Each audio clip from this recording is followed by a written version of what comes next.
Hi students, welcome to PhD Jobs and Admission. This is Gauri and in this video मैं आप सभी के साथ अलीगढ़ मुस्लिम यूनिवर्सिटी के जो 2019 साल के जो PYQs है रिसर्च मेथोडोलॉजी के वो डिस्कस करने वाली हूँ।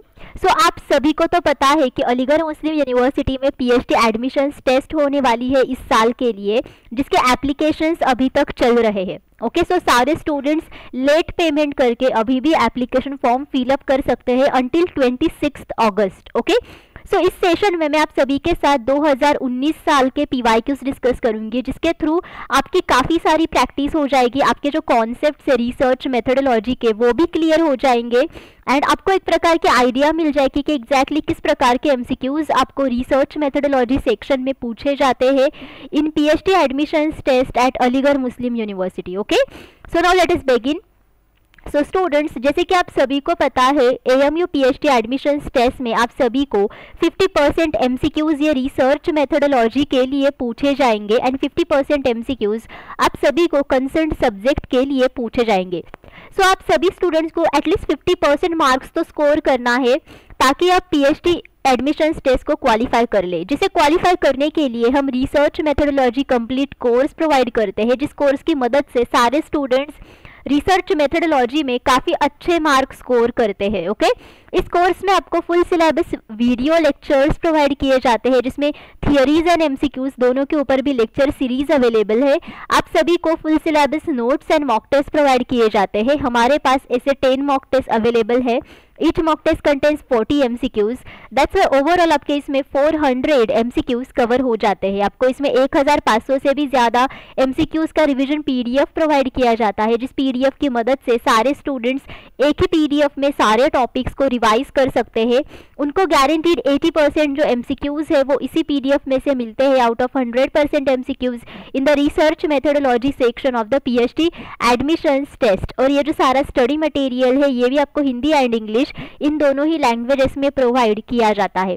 सो स्टूडेंट्स, अगर आपको कंप्लीट कोर्स को परचेस करना है देन इधर आप ग्लोबल ऑनलाइन ऐप डाउनलोड कीजिए फ्रॉम द प्ले स्टोर, जिसके लिए मैंने लिंक इस वीडियो के डिस्क्रिप्शन बॉक्स में आप सभी के साथ शेयर की है, या फिर आप इनमें से किसी भी नंबर्स पर जाकर व्हाट्सएप थ्रू ओनली मुझे कांटेक्ट करके व्हाट्सएप कांटेक्ट करके इंक्वायरी कर सकते हैं। ओके, सो स्टूडेंट्स, कोर्स की फीस भी बहुत कम है which is only 699 and income fees में हम सारे स्टूडेंट्स को गारंटीड सिलेक्शन करवा देते हैं। Okay, now let us begin. Which of the following terms explains the idea that knowledge comes from experience. Now इनमें से कौन सी कॉन्सेप्ट ऐसी है जो आपको एक्सप्लेन करती है कि नॉलेज जो है वो आपको एक्सपीरियंस से मिलता है, और नॉलेज की आइडिया और जो नॉलेज आपके पास होता है वो आपको एक्सपीरियंस के थ्रू मिलता है। So whether it is rationalism, whether it is empiricism, whether it is logic, whether it is deduction. Okay, so students, now let us see one by one all of these concepts. Now what is rationalism? Now rationalism ये एक ऐसा principal है जिसमें हमारे जो opinions होते हैं और एक्शंस होते हैं वो बेसिकली रीजन के आधार पर होते हैं। ओके, एंड जो नॉलेज आपको मिलता है ये नॉलेज बेसिकली रीजन के आधार पर होता है rather than रिलीजियस बिलीफ और इमोशनल रिस्पॉन्सेस। सो इसका मतलब ये है कि रैशनलिज्म ये एक ऐसी कॉन्सेप्ट है जिसमें ऐसा माना जाता है कि जो नॉलेज हमें मिलता है वो नॉलेज एग्जैक्टली एक स्पेसिफिक रीजन के थ्रू मिलता है। एम्पिरिसिज्म का मतलब होता है कि जो नॉलेज आपको मिलता है वो नॉलेज बेसिकली आपको सेंसरी एक्सपीरियंसेस के थ्रू मिलता है। ओके, सो ये बेसिकली ये जो एम्पिरिसिज्म है this is nothing but an epistemological view. Okay, जिसमें कहा जाता है कि जो नॉलेज हमें मिलता है जो कि सही नॉलेज होता है वो basically comes only from sensory experience. Okay, logic का मतलब क्या होता है? Logic is nothing but a science of formal principles of reasoning. Okay, so formal principles जो होते हैं रीजनिंग के, ओके, उसे लॉजिक कहा जाता है।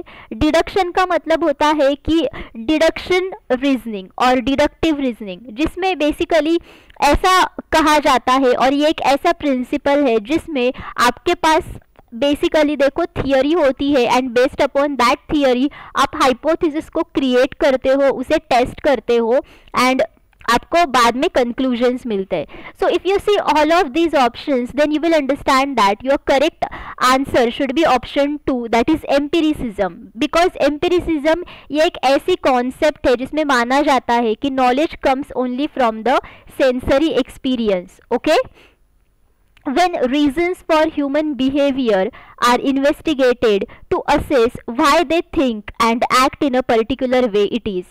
Okay, so students, जब भी ह्यूमन बिहेवियर के जो रीजंस होते हैं वो हम इन्वेस्टिगेट करने लगते हैं ताकि हम असेस कर सके कि ह्यूमन ऐसे क्यों थिंक करते हैं, उनके विचार ऐसे क्यों है, वो ऐसे ही क्यों एक्ट करते हैं इन अ पर्टिकुलर वे. सो उस प्रकार के रिसर्च को क्या कहा जाता है, whether you call it as quantitative research, qualitative research, applied research, action oriented research.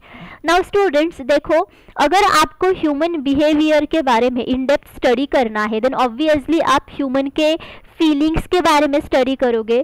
So human feelings are nothing but what, qualitative data, right.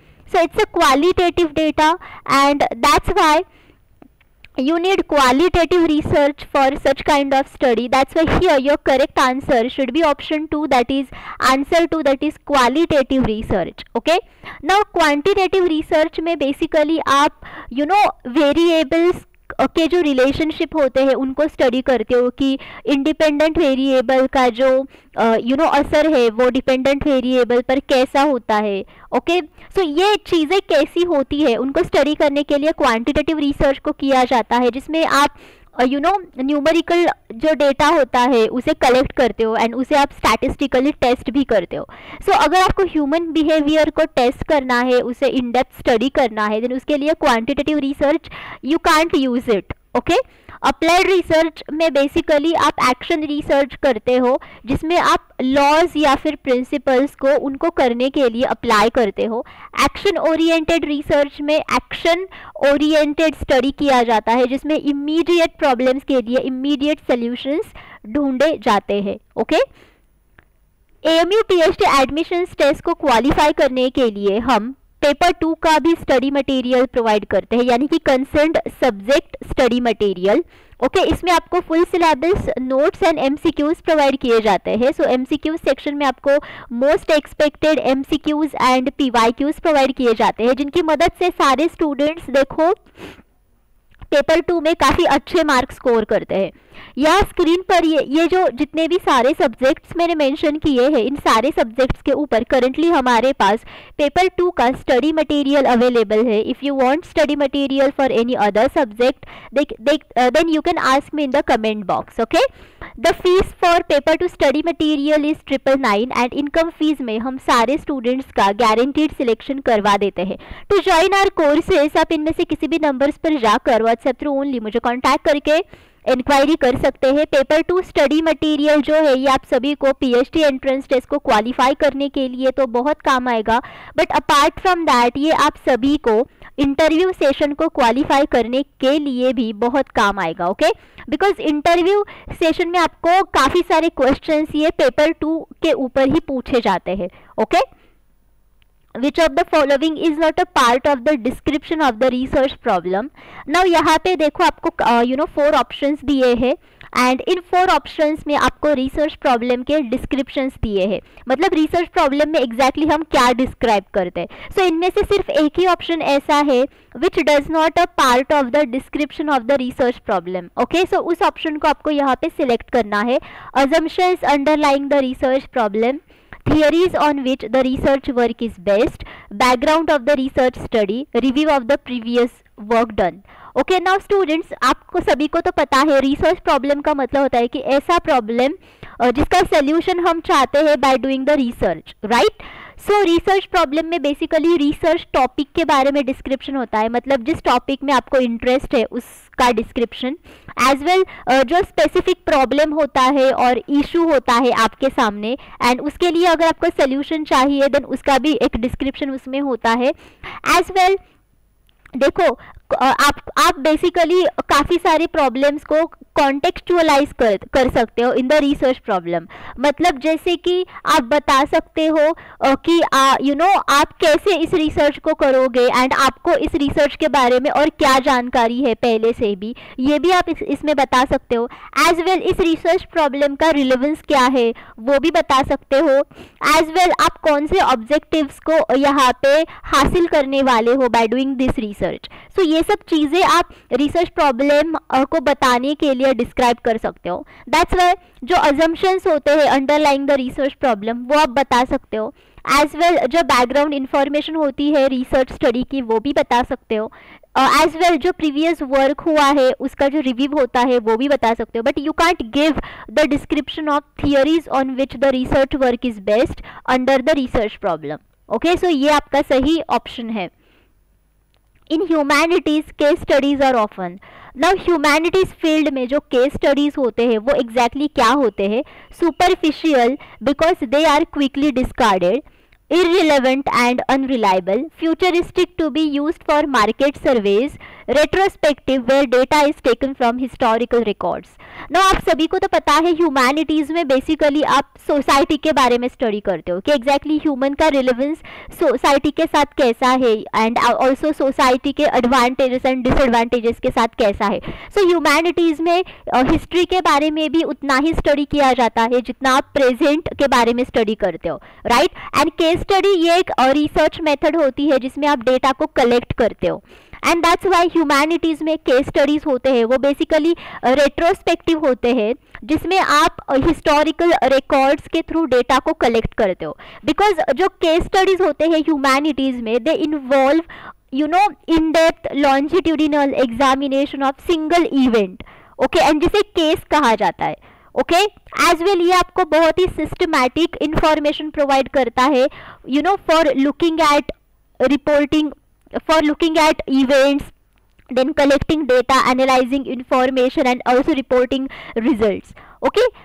and that's why humanities में जो case studies होते हैं they are often retrospective where data is taken from historical records, okay। In research process survey is considered as. Now research process में जो सर्वे है उसे क्या कहा जाता है और उसे बेसिकली किस प्रकार के रिसर्च के नाम से कंसिडर किया जाता है? So whether it is descriptive research, whether it is systematic research, whether it is communicative research और एनालिटिकल रिसर्च। नाउ स्टूडेंट्स, सर्वे ये एक ऐसी रिसर्च की मेथड है जिसमें आप क्वेश्चंस पूछते हो to your respondents and respondents आपको आंसर्स देते हैं। सो ये जो क्वेश्चंस होते हैं ये बेसिकली आप देखो ओपन एंडेड क्वेश्चंस भी पूछ सकते हो, as well you can ask closed ended questions. So open ended questions में बेसिकली डिस्क्रिप्टिव क्वेश्चंस पूछे जाते हैं जिसमें आपको डिस्क्रिप्टिव रिस्पॉन्सेज मिलते हैं एंड क्लोज्ड एंडेड क्वेश्चंस में बेसिकली एमसीक्यू टाइप क्वेश्चंस पूछे जाते हैं जिसमें आप बहुत ही फॉर एग्जाम्पल एक ऑप्शन वाइज ही आपको आंसर्स मिलते हैं और पर्टिकुलर स्पेसिफिक वर्ड के साथ आपको आंसर्स मिलते हैं, ओके, और यस और नो आंसर्स मिलते हैं। So that's why from the survey you get the description about the characteristics, okay.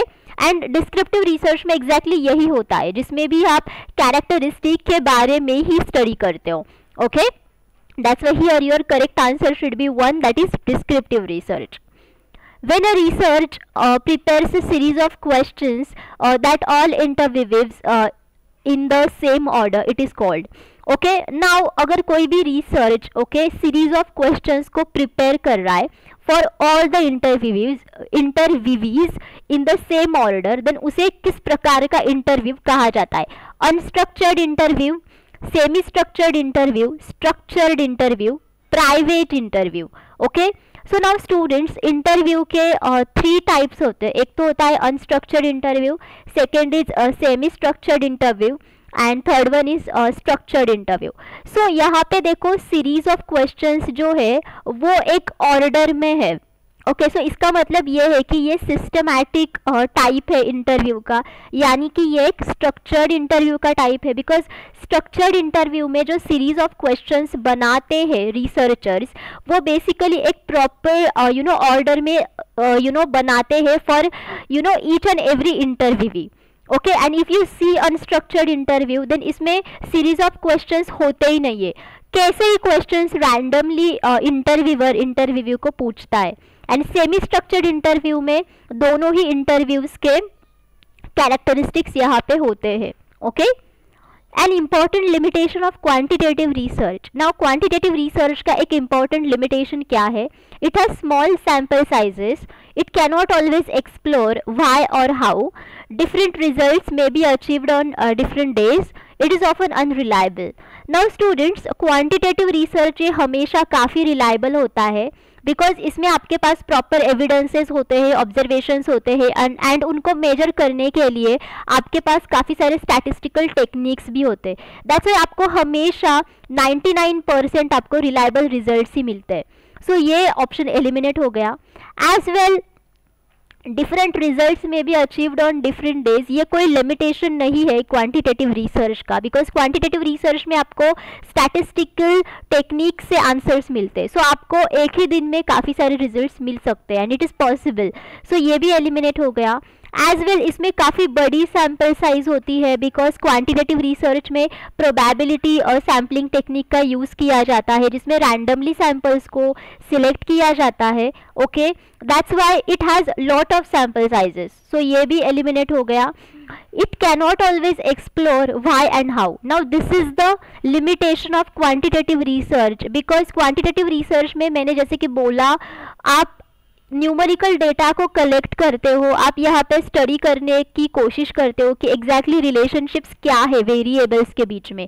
That's why you can give the answer of what question, okay, when question, but you can't give always the answer of why and how question by using quantitative research. So why and how question के answers पाने के लिए आपको qualitative research की ज़रूरत पड़ेगी because जिसमें आप इन डेप्थ स्टडी करते हो किसी भी चीज़ के बारे में।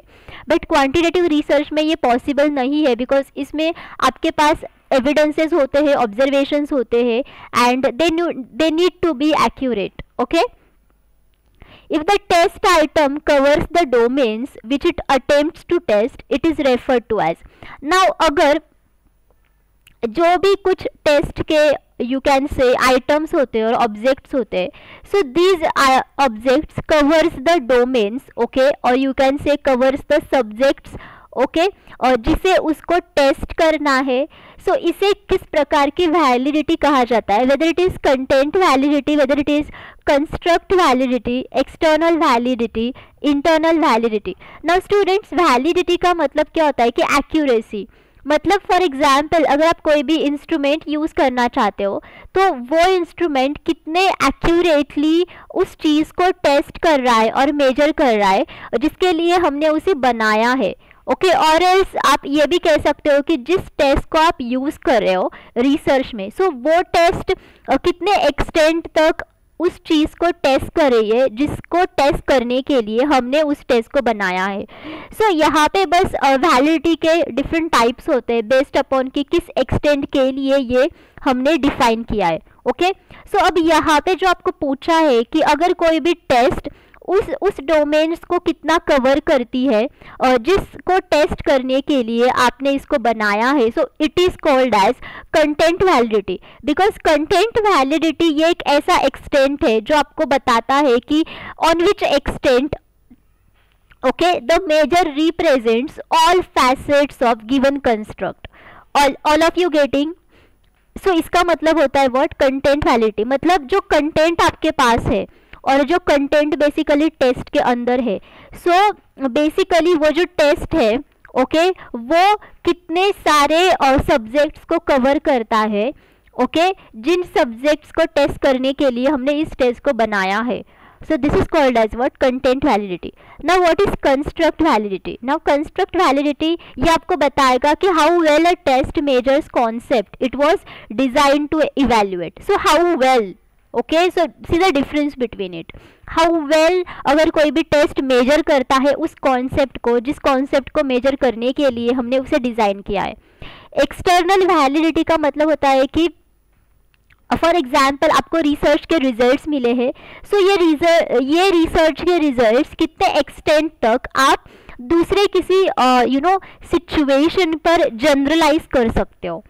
ओके, एंड इंटरनल वैलिडिटी का मतलब होता है कि बेसिकली जो भी कुछ आप यहाँ पे टेस्ट करना चाहते हो, ओके, और जो भी कुछ आपके पास डेटा है, ओके, जिसे आप टेस्ट करना चाहते हो, सो उस डेटा कितने एक्सटेंट तक उतना एक्यूरेट है, all of you getting, okay, उसे कहा जाता है what, internal validity. And as well कोई भी टेस्ट जो भी डेटा आप मेजर करना चाहते हो, ओके, वो टेस्ट बेसिकली कितनी एक्सटेंट के साथ उन कॉज एंड इफेक्ट रिलेशनशिप जो होते हैं वेरिएबल के बीच में, उन्हें टेस्ट करता है, ओके, उसे कहा जाता है व्हाट, इंटरनल वैलिडिटी। बट यहाँ पे आपका जो सही आंसर है वो है option 1, that is content validity. Okay, study of the phenomenon, event, situation or development through a detailed analysis and intensive inquiry is typically A or N. Okay, अगर आप किसी भी phenomenon को, event को, situation को study कर रहे हो, ओके, एंड एज वेल अगर आप study कर रहे हो कि what is there exactly the development through a detailed analysis and extensive inquiry, then इस प्रकार के स्टडी को क्या कहा जाता है, assessment, case study, survey, field study. ना स्टूडेंट्स, जिस स्टडी में आप डिटेल्ड स्टडी करते हो किसी भी चीज़ के बारे में, उसे कहा जाता है what, case study, because case study में किसी भी केस के ऊपर डिटेल्ड स्टडी किया जाता है, इन डेप्थ। सो ये केस कोई भी फेनोमेनन हो सकती है, कोई भी इवेंट हो सकता है, कोई भी सिचुएशन हो सकती है, या फिर कोई भी डेवलपमेंट भी हो सकती है। Okay, so this is your correct answer, that is answer to case study. Ethical norms in research do not involve guidelines for. Now research के जितने भी सारे एथिकल नॉर्म्स है, ओके, उस नॉर्म्स में किस चीज के लिए गाइडलाइन बनाई नहीं है। This is format, copyright, patenting policy, data sharing policies. ना स्टूडेंट्स, एथिकल नॉर्म्स रिसर्च में बेसिकली बनाए हैं ताकि रिसर्चर काफ़ी एथिकली रिसर्च करे, एज वेल रिसर्चर बहुत ही अच्छी तरीके से रूल्स एंड गाइडलाइंस के साथ रिसर्च करे, ताकि वो कोई हार्म ना पहुंच पाए to the participants under study, ताकि एनिमल्स को कोई हार्म ना हो, ताकि ह्यूमंस को कोई हार्म ना हो, एज वेल जितने भी सारे देखो कॉपीराइट्स होते हैं, पेटेंटिंग पॉलिसीज होती है, वो यहाँ पे रहे। जैसे कि फॉर एग्जांपल अगर कोई भी पर्सन ने रिसर्च करके कोई भी पेटेंट उसके नाम पे है, सो उस पेटेंट को अगर किसी दूसरे पर्सन ने यूज किया है, ओके, कह के कि this is my, okay, then it will be very unethical thing in the research methodology, and that's why plagiarism को अवॉइड करने के लिए, इन्फॉर्म्ड कंसेंट को रखने के लिए, पार्टिसिपेंट्स के कॉन्फिडेंशियलिटी को प्राइवेट एंड सिक्योर रखने के लिए ये सारे एथिकल नॉर्म्स बनाए हैं रिसर्च में, एंड वो है कॉपीराइट के नॉर्म्स, देन पेटेंटिंग पॉलिसीज के लिए भी काफ़ी सारे एथिकल रेगुलेशंस है, as well data sharing policies के लिए भी है। So if you see here, thesis format के लिए कोई भी एथिकल गाइडलाइन नहीं है रिसर्च मेथडोलॉजी में, so that's why here your correct answer is 1, that is thesis format. Okay, so students, thank you for watching this session. I hope all of you understood everything. जितना भी मैंने आप सभी के साथ इस सेशन में डिस्कस किया है, बट अगर आपको कोई डाउट है देन आप मुझे कमेंट करके पूछ सकते हैं, I will reply you. Okay.